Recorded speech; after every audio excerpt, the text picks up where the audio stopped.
Hello and welcome to another edition of Health Solutions with Shawn and Janet Needham, where Team Needham discusses everything healthcare. I am your host, Shawn Needham, along with my wife, Janet, and she is a producer also. And today, on the phone lines, we have Dr. Shawn Baker of the Carnivore Diet. He is on the phone. Go ahead and start with your introduction. So introduce yourself. Tell us your story. Yeah, okay. My name is Dr. Shawn Baker. I'm a 53-year-old physician. I was trained as an orthopedic surgeon.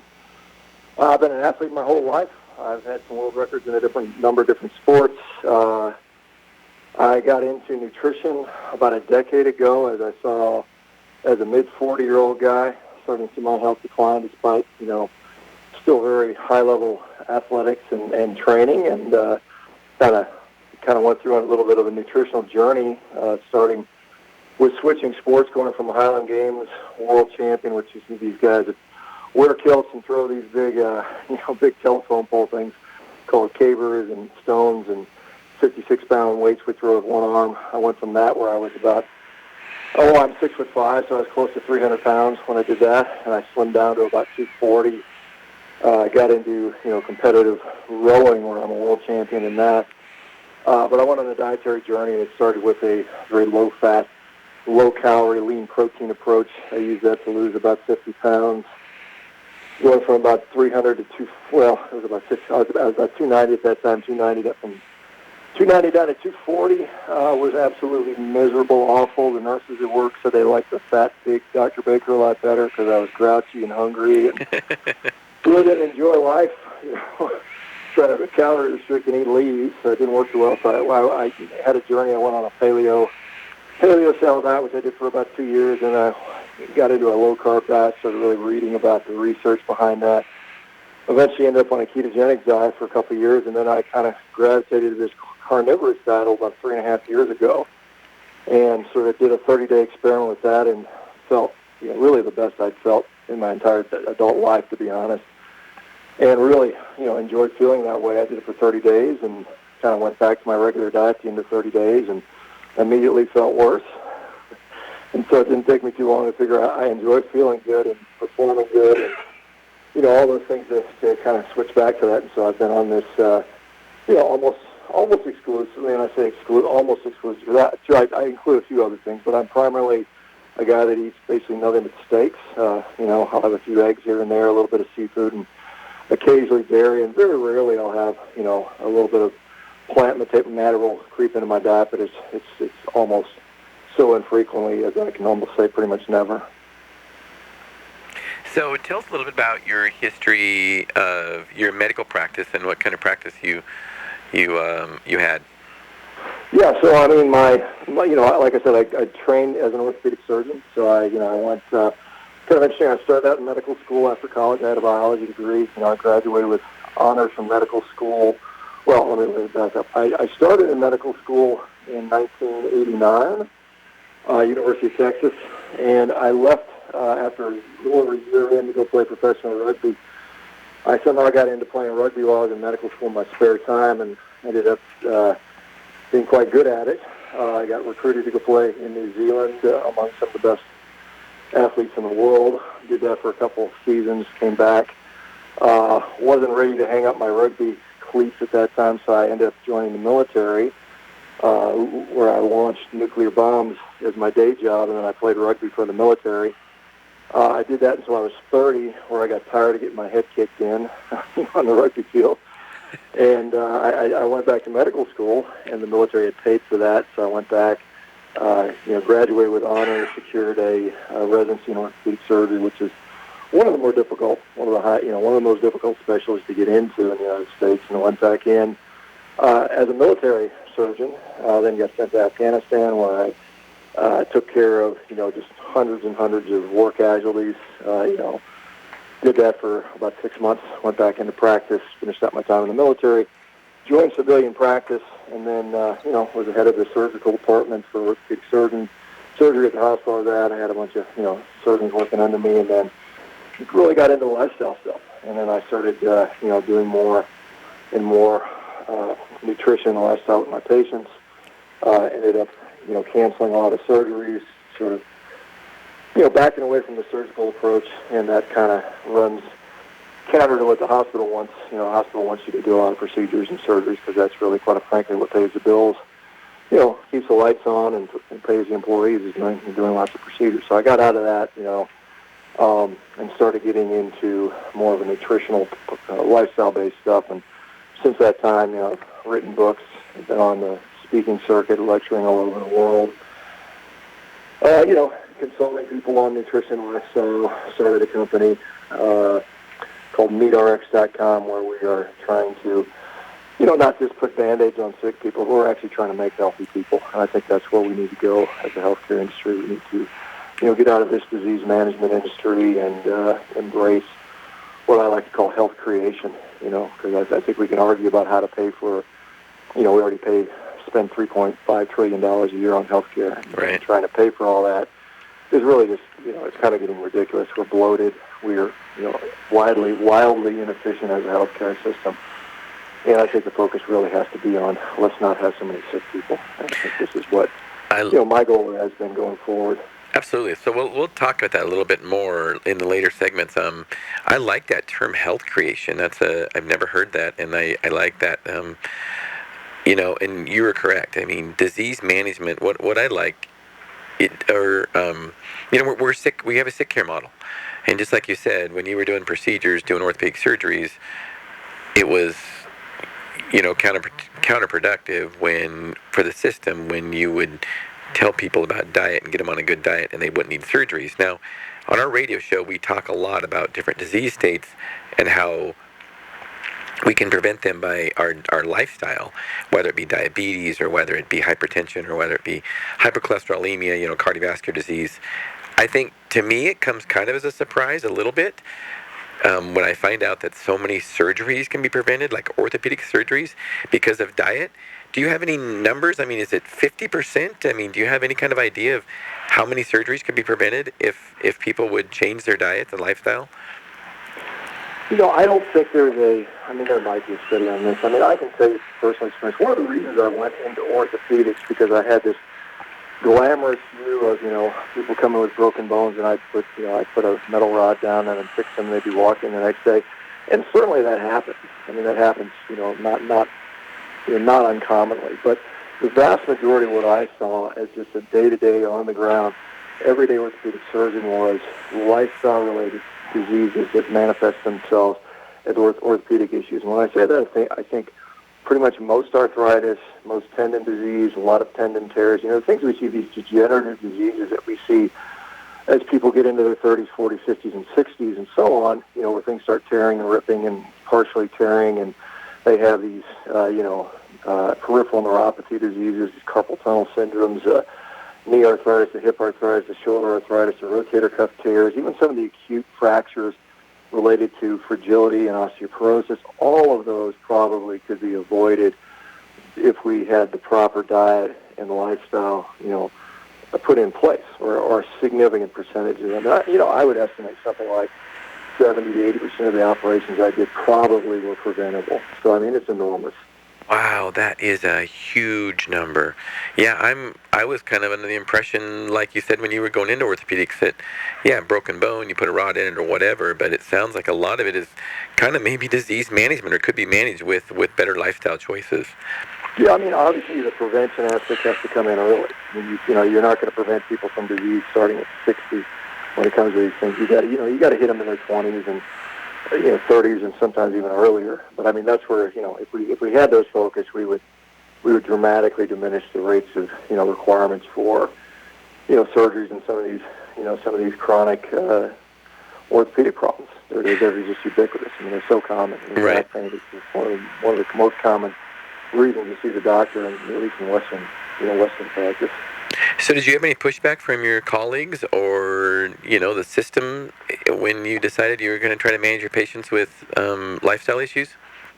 Yeah, no, absolutely. I basically resigned my job over it, quite honestly, and then had to deal with the state board over the fact that I was, I was asking for, having time to do lifestyle management, and the administration said no. We don't have an appetite for that. Your job, we pay you to operate on people, and they had no no desire to entertain the fact that I wanted to spend time counseling patients on, disease and lifestyle management. And so, I kind of just quietly did that on my own for several months until, it became discovered, and then I went through a long, lengthy path, kind of a legal battle with the hospital over this, which I also ultimately resigned over, and ended up having to, surrender my medical license, which I immediately got back after an independent review, saw that I was doing nothing wrong. But I mean, that's, that was the deal. I mean, it's, when you compromise the bottom line, I mean, let's not be mistaken, medicine is now a business. We've seen the number of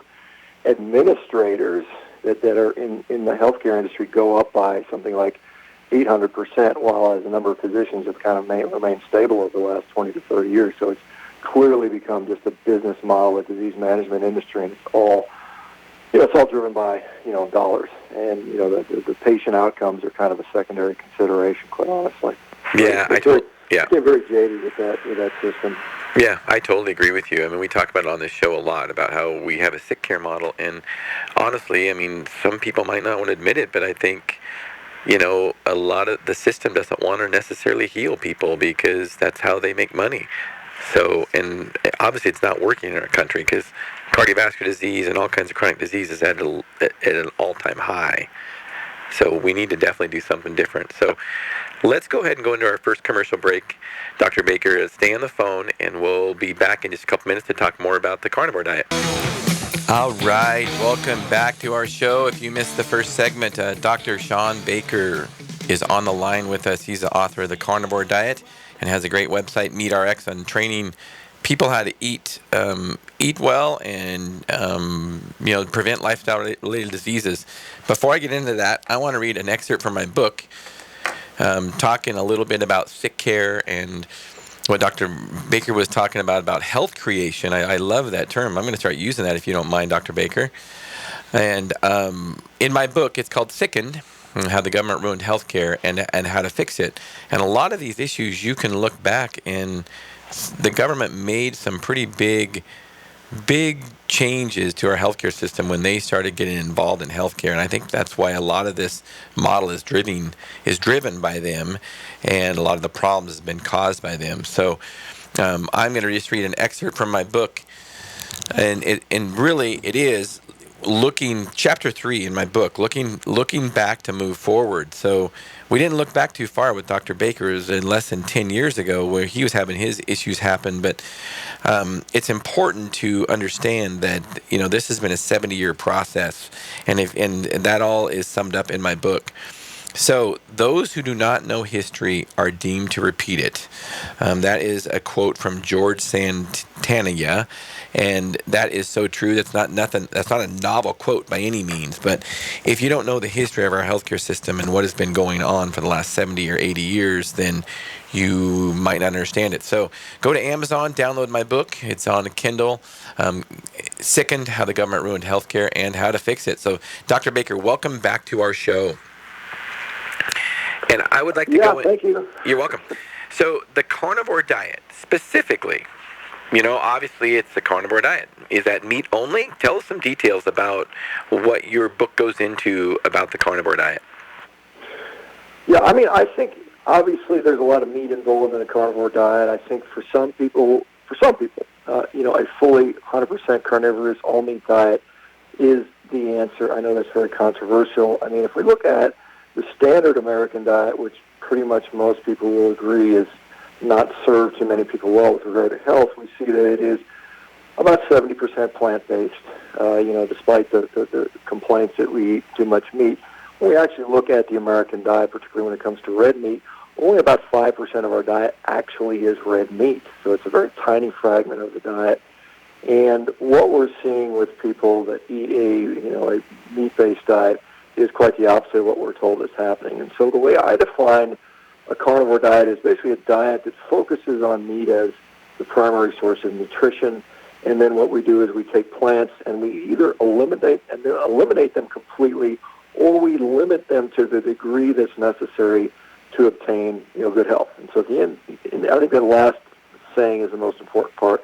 We limit things to obtain good health, and I think health is the outcome. It's not dogmatic. It's not we're trying to save the tomatoes or, eat as many animals as possible. It's just what gives us the most health. And I think that's the framework which I sort of operate from. And then the book kind of, talks about rationale behind why this seems to work, whether it's an evolutionary plausibility model or historical accounts or what's going on with the human physiology, some of the many diseases that it seems to help with, success stories, how to implement it, the issues that people have, some debunking a lot of the, the claims that are made about meat, things like heart disease, cancer, things like that, where they talk about that would otherwise discourage people from attempting this, because there's a lot of pushback for people even attempting it. And I can go into what's wrong with that type of argument if we want to.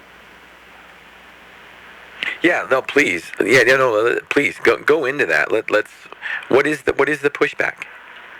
Well, I mean, there's obviously there's kind of two categories. There's people who actually have done the diet and seen what actually happens, and then there are people, the so-called pundits, that will sort of tell us what they think might happen, and what they think might happen routinely does not occur. These things about people are going to develop scurvy, or they're going to have their microbiome is going to just fall to pieces, and you're going to have all kinds of organ issues. None of that has in fact actually happened, and now not just handfuls of people, but now tens of thousands of people that have taken this up and tried it. And so I think one of the most important things we have to realize is that nutrition science, just in general, is not very good science. I mean, it's really poor science as far as hard science goes. I mean, it would not even begin to pass muster in things like physics or engineering or any other more hard science out there. And so we've got this sort of belief that this nutritional studies that we have are actually going to tell us who's going to live the longest, who's going to have heart disease or not have heart disease or cancer, or any number of conditions, when we clearly do not have good, strong data that could actually point us to that. All we have at best is a lot of weak observational studies called epidemiology, where there's no, with a very rare exception, there's no, sort of evidence that would point to causality. And a lot of people like to do that. We constantly hear from week to week that 1 week coffee is good for us, the next week it's bad for us. 1 week eggs are good for us, the next week it's not. The same thing with red meat, the same thing with dairy, the same thing with, on and on and on. It's just because it's such poor science. And anybody that's actually, really looked into this stuff realizes that. And so because we're not actually doing real experiments, real verifiable randomized controlled trials of populations looking at actual endpoints, not a shift in blood work, which is also very limiting. To sort of say your blood has this amount of this chemical in it today, therefore you're going to die of cancer in 30 years, is just complete garbage. I mean, it should be, beyond, beyond belief that people actually would buy into this stuff. But we have this, and there's a lot of, there's a lot of vested interest in outcomes and belief on what we were supposed to do. And so people that adapt to carnivore diet routinely see that their health gets better. I mean, if they're obese, they get leaner, usually. If their blood pressure is high, it normalizes. If, they have arthritis, it often goes away. If they have digestive problems, it often goes away. If they have, autoimmune diseases, they tend to go away. And this is, I mean, it may surprise many people, but I've been doing this long enough now where it's very clear that a lot of the diseases of modern civilization are, in fact, related to diet. And when we clean up the diet, when we remove, certainly the junk food, because the carnivore diet doesn't allow for junk food. A lot of the diets out there, paleo, keto, vegan, I mean, there can still be a lot of junk food in those diets. When you eat a meat-based diet, it's really hard to make junk meat. Some people would argue that some of the sausages and processed meats, which contain things that are not meat in them, can be problematic. But in general, if you're focusing just on meat, dairy, maybe not dairy, but eggs, seafood, things like that, some organ meats from time to time, you generally have good health. And I think it's not, the fact that humans have been eating this way, or eating a lot of meat for maybe 3 million years, should at least give us some clue that meat is perhaps not bad for us. In fact, it's probably very arguably what drove our development into the human species. And, think about it. there are many, many, many species on Earth. In fact, most species that have ever existed have eaten other animals. Carnivory has been the sort of the default setting for animals, whereas eating plants has been kind of a specialization. So the vast majority of animals that have ever been on Earth have adopted a carnivorous style. I mean, from a species standpoint, there's a lot of herbivores, but from a pure number of species that do carnivory, they're by far the majority. And the fact that animals have been eating meat for millions and millions of years, and none of them develop chronic diseases. Humans have been eating meat for millions of years, and now we are told that for some reason eating meat is bad just for human beings. I mean, again, this doesn't pass the common sense test.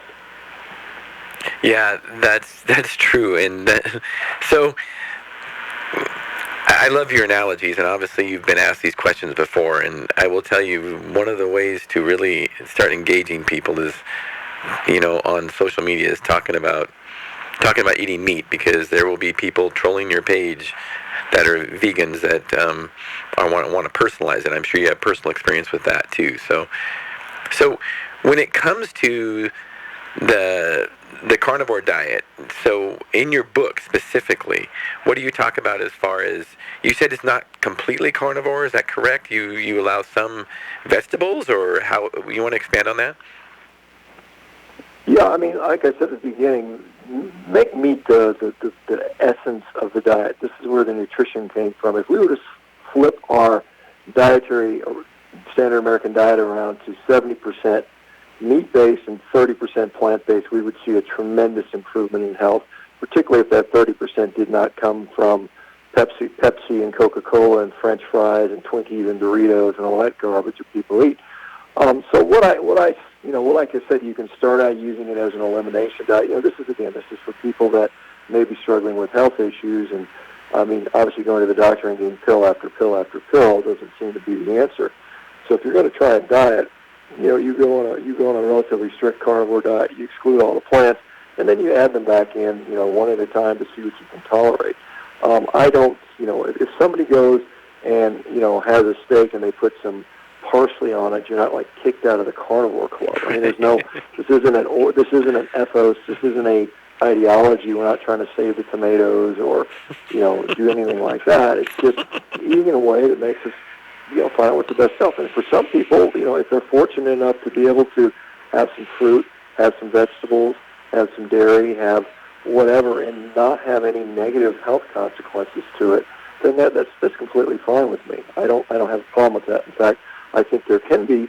My sort of bias on this is I think that the advantages that you get from plants outside of maybe flavor enjoyment is probably from glucose, and this particularly refers to things like fruits and things like of that nature, where something that you would have a more difficult time obviously getting from meat itself, because there's no real glucose. You manufacture your own glucose through gluconeogenesis from fats and amino acids primarily, and sometimes lactate. But we can use glucose strategically as an athlete, perhaps, for a performance advantage in the acute acute time frame. But again, if I think you have to be objective about it. There are people that will say, I've been on a diet where I ate meat and leafy green vegetables, and they will remove the leafy green vegetables and their health will get better. That is occurring, and I know that's shocking, and people seem to believe this, oh my gosh, the more fruits and vegetables I eat, the healthier I'm going to be. That's not necessarily the case. I think we just have to step back and be objective about that. It's a belief. It's not really a well-tested, scientifically, rigorously tested thing to say that if I take fruits and add them to a carnivore diet, or I remove them from a diet, a mixed diet, am I going to get better or not? That's not been tested. What we have been testing is standard American junk food diet, add more fruits and vegetables, and people improve. That doesn't mean that they're going to benefit or be negative in the context of a carnivore diet. That's something for you or I to test. Well, so expand a little bit on, you mentioned the flavor of vegetables and glucose. What about the big question of fiber and colon cancer? Tell me about that. Yeah, I mean, so fiber is completely unnecessary. You do not have fiber. It's not an essential nutrient. I've not had fiber in years. three plus years. I'm not dead. I'm thriving. I'm breaking world records without fiber. My digestive health is as good as it's ever been. I have a regular bowel movement pretty much every day. There is no prize at the end of the day or the end of the year or the end of your life for having the largest bowel movement or the most bowel movements. It just doesn't exist. There's no evidence whatsoever that hold it up. There are studies out there that show that people that eat more fiber, that have more bowel movements, in fact, have more diverticular disease. For instance, there was a study that Ann Peary did, I think, in 2012, looking at that. She did colonoscopies on people. The more fiber they ate, the more disease they had in their colon. This is epidemiology. Most of the fiber-positive studies are, we take a bunch of people, we ask them how much fiber they ate. The ones that ate the more fiber had less disease. Again, that can be highly confounded with things like healthy user bias. Again, doctor says, hey, eat more fiber, wear your seatbelt, don't smoke, don't drink, exercise, keep a healthy body weight. People that follow instructions generally are in the healthier category. People that say, screw that, I'm going to drink, I'm going to smoke, I'm not going to wear my seatbelt, I'm not going to eat any fiber. You see where we have this dichotomy of people there. And so this is all epidemiologic based. This is junk science.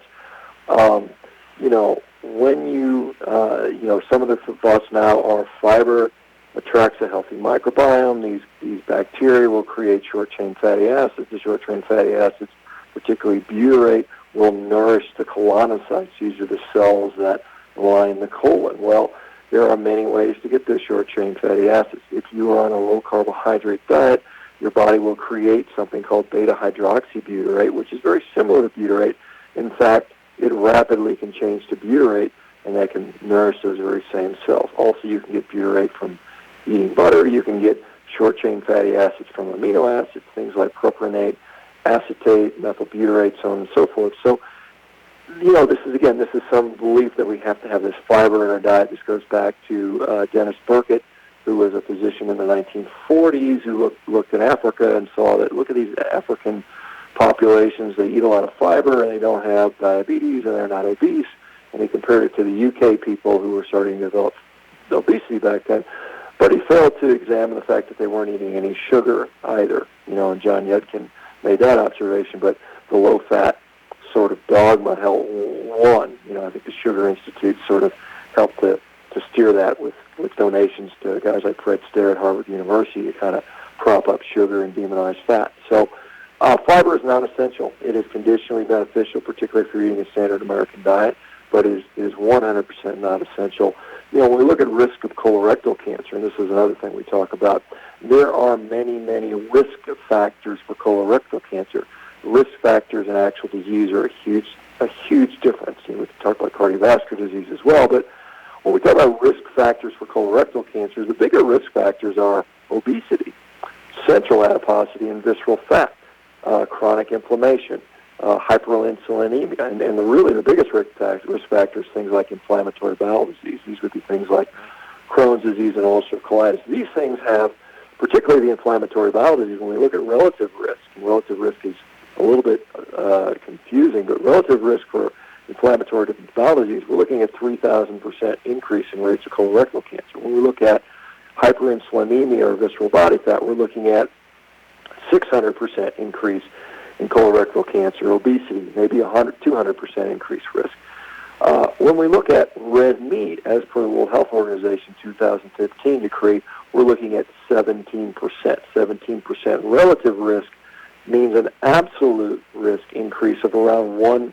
That is to say, if the odds of you getting colorectal cancer were 4%, it is now 5%. So a very tiny increase in risk with red meat, and there's problems the way they derive that anyway. But even if we were to take those numbers at face value, when we compare 17% relative risk and we compare it to 300, 400, 500, 600, or even 3,000% increased risk, you can see which one makes the most difference. And so when people go on a carnivore diet, all those really big risk factors like inflammatory bowel disease, like visceral fat, obesity, hyperinsulinemia, inflammation, go down dramatically. And so again, you have to, whenever you're talking about risk, you have to know all the risk factors and weigh everything accordingly. And so what we see is people go on a carnivore diet, lose weight, they lose visceral fat, their insulin goes lower, their inflammation goes lower. If they have Crohn's or ulcerative colitis, that usually goes away. So we've reduced our risk for colorectal cancer immensely by going on a carnivore diet.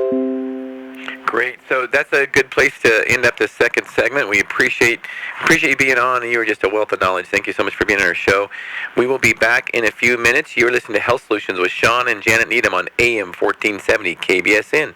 Hello and welcome back, listeners and viewers, to Health Solutions with Shawn and Janet Needham, where Team Needham discusses everything healthcare. If you missed our first two segments on today's show, we have Dr. Shawn Baker with us with the Carnivore Diet. He's the author of the Carnivore Diet book, also MeatRx.com, which we will get into a little bit later. Dr. Baker, are you still with us? I'm here. All right. So let's get into a few details, first of all, about meat versus vegetables. Tell us, there are some nutrients we can get from meat, but we can't get from vegetables. Can you expand a little bit on that? Yeah, I mean, there are a number of things you can get more easily in meat. I mean, there's some ways you can kind of stack and balance some vegetables to get some of that. But things like carnosine, creatine, taurine, carnitin, for the most part, is almost exclusive to meat. You know, meat has, just looking at protein, there was a nice study that just came out looking at amino acids, essential amino acids, and one in particular called leucine, which is essential for muscle protein synthesis, and muscle is very important to maintain and build, particularly as we age. It protects us from disease, it protects us from aging, and it actually helps us to live longer. But that study showed that even if they take plants, you know, in this case they used plant protein powders, and they equated and they made all of the essential amino acids exactly equal, the same amount of leucine going in, and they fed that to people, what they actually absorbed, what they actually got into the bloodstream was about 30 to 40% lower. And so what we see is a lot of plants have quote-unquote anti-nutrients, and I know that sounds like a crazy word, but what's actually happening is there are things in plants, things like phytic acid, things like oxalates, and even fiber itself will bind up a lot of these nutrients, and we can't access them, so it makes it difficult for us to absorb it. So it's not what we eat, it's not what's in the food, it's what we're actually able to access and absorb. And so meat is much more bioavailable. So even the things that they have in common, the amino acids that you could get if you were to make a perfectly balanced plant-based diet, you're still significantly putting yourself at a disadvantage. And again, so the things like creatine, carnitine, carnosine, so on and so forth, some of those things we actually do make endogenously, but there are a number of studies that show, for instance, people with major depressive disorder have very low levels of carnitine, and we see people that are vegetarians, vegans, have particularly lower levels of carnitine than people that are omnivores. And again, we don't have a lot of data on people that eat pure carnivorous diets, but we see that major depressive disorder is associated with low levels of carnitine, B12 being another one. Obviously, vegans are well aware of that, and they supplement. And one of the sort of things that they'll say is, yeah, but a lot of people that are omnivores also are low in B12. Well, my answer to that is because, again, when we look at how much red meat do Americans actually eat, it's only about 5% of our diet. So we actually don't eat enough meat, and that's one of the reasons even omnivores are deficient in B12, and vegetarians and vegans tend to be even more so depleted. And that iron is another one that's commonly low. We see a lot of people with iron deficiency anemia, and that's higher rates are seen often in vegans and vegetarians. And so there are, like I said, there are a number of compounds. Vitamin D3 is more difficult. Vitamin K2, these are all tend to be meat or animal-based derived. Vitamins that are very difficult. Vitamin A, which people are familiar with vitamin A in the form of beta-carotene. There is another version called retinol, which is the animal-derived version of vitamin A. That's the actual vitamin A that we actually use and utilize. It's a currency of animals or humans, and so we have to be able to convert that. Many people genetically have a hard time converting retinol into vitamin A. So, again, there are a number of things that make it harder to make things work on a plant-based diet. It's not that it's impossible, but it's a lot of people don't have the knowledge or the time or the planning to meticulously balance a diet. Whereas I can tell people just go eat a steak or go eat some steak and eggs, and pretty much their nutritional needs are largely covered. So speak a little bit about why that is. So something about animals can, herbivores can take plants and they can condense or assimilate nutrients, and then we eat them. Can you speak a little bit on that?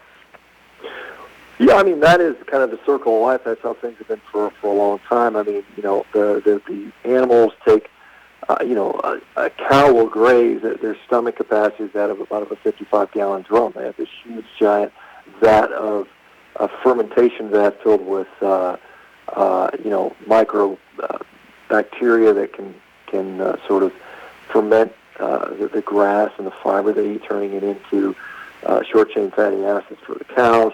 So they concentrate all those nutrients in one nice, beautiful package, and then we eat that, and we have this concentrated dose of nutrition that is far more bioavailable. It's far more appropriate for what we are. You think about it, and I've operated on thousands and thousands of people. When you cut people open, we are basically red meat animals. I mean, that's the deal there. And so, again, the default setting for all animals has been a carnivorous approach. It's the easiest way to assimilate nutrition. And so these herbivores have specialized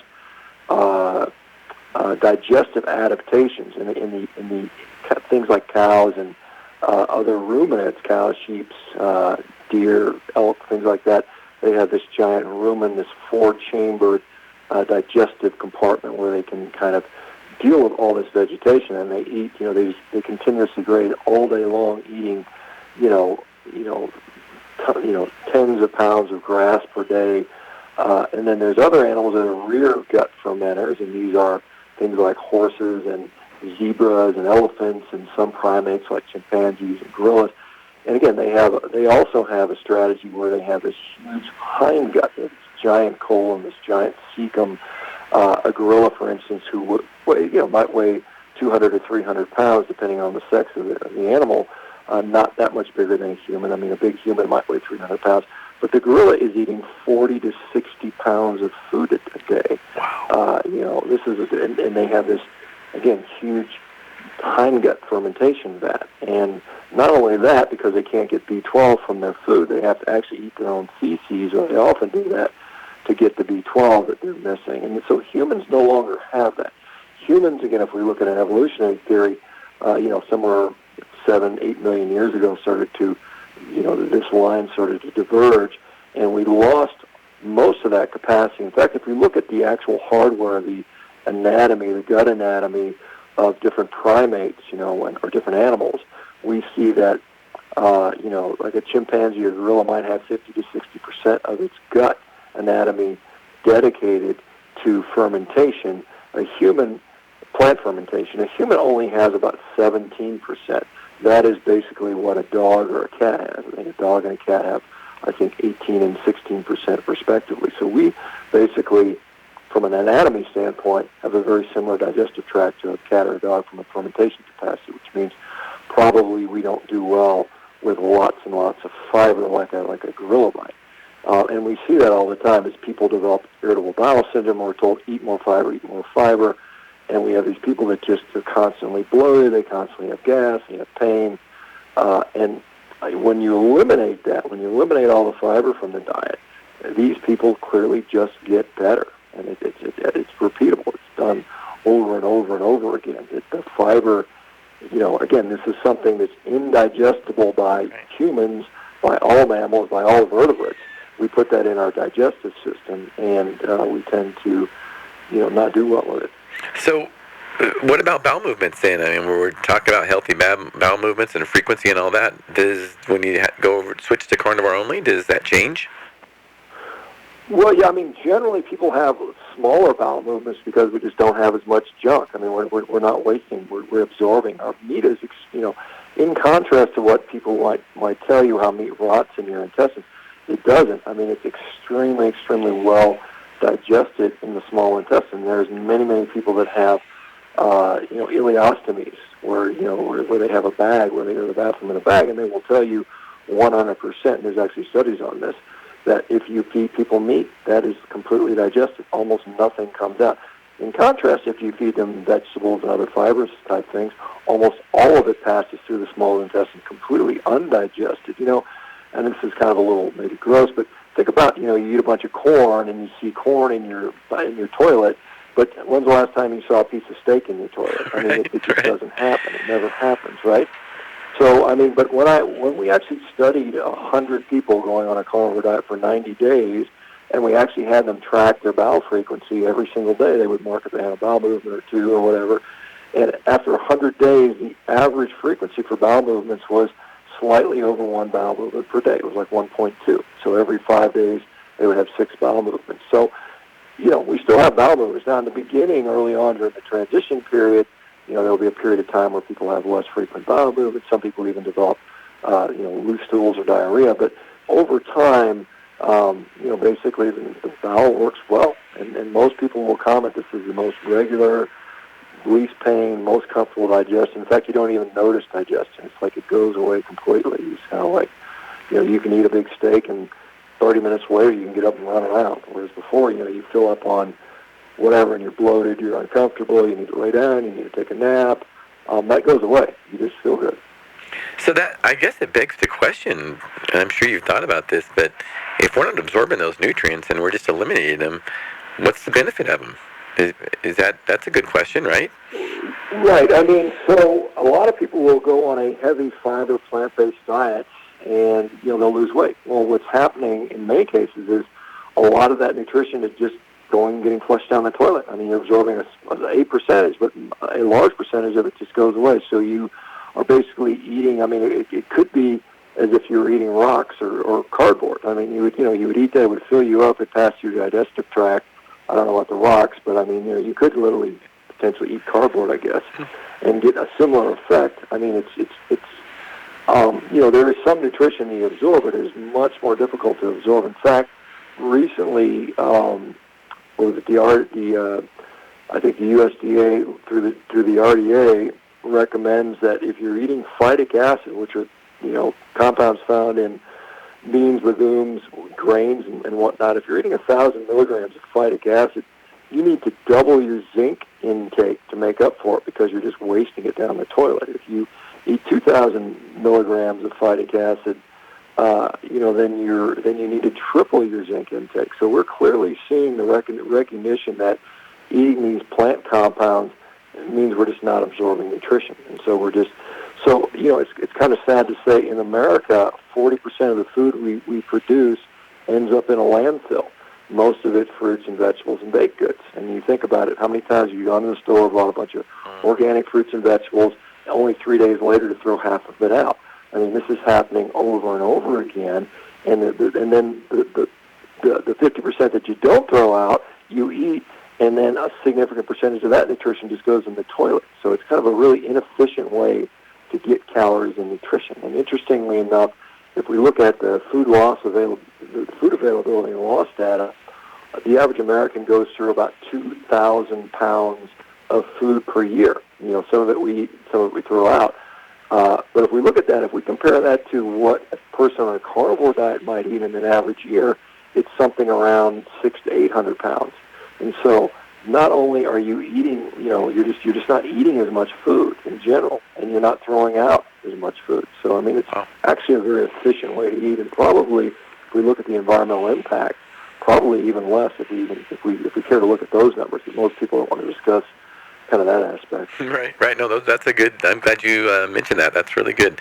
So as we wrap this show up, we got a couple minutes here. So tell us about MeatRx, and if somebody wants to start the carnivore diet, is a MeatRx, MeatRx.com a good place to go?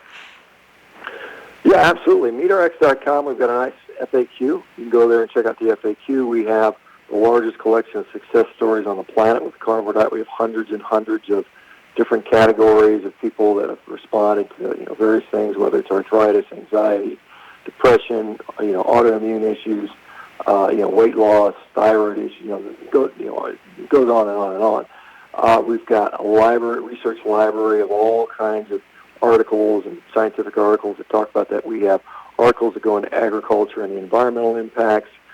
We have hundreds of recipes. We have the most affordable coaching really on the planet for this stuff. Our coaches are $18 a session, which is just ridiculously cheap for a coach. It's experienced, it's trained. We all have them certified. They can tell you how to do the diet, deal with any questions, be very supportive. We have daily meetings. We have support groups. We're growing basically by the week on more features. So we launched in November 19th when my book came out, and we've got several thousand members already and growing every day. So it's a great place to learn about the diet, great place to get support, great place to talk to people that are learning, going through, people that have been doing it for a decade or more that are there to help you guys. So yeah, MLRX.com is just I think a really good place to, get into this diet. Awesome, Dr. Baker. You have been awesome on the show. Just so knowledgeable about this subject. I love it. I love the stuff you talk about, the science and the analogies. So check his book out, Dr. Shawn Baker with the Carnivore Diet, and check out MeatRx.com if you want to know more about the Carnivore Diet. You are listening to Health Solutions with Shawn and Janet Needham. Follow us on YouTube, the Moses Lake Professional Pharmacy YouTube, and Shawn Needham's personal Facebook page. Also on all your favorite podcast sites, iTunes, SoundCloud, and so on. So you're listening to this finishes up another edition. Follow us again Monday, 1 o'clock next Monday. We'll have Greg Bickle from Yakima. And you're listening to Health Solutions with Shawn and Janet Needham. Thanks again, Dr. Baker. Okay, thank you very much.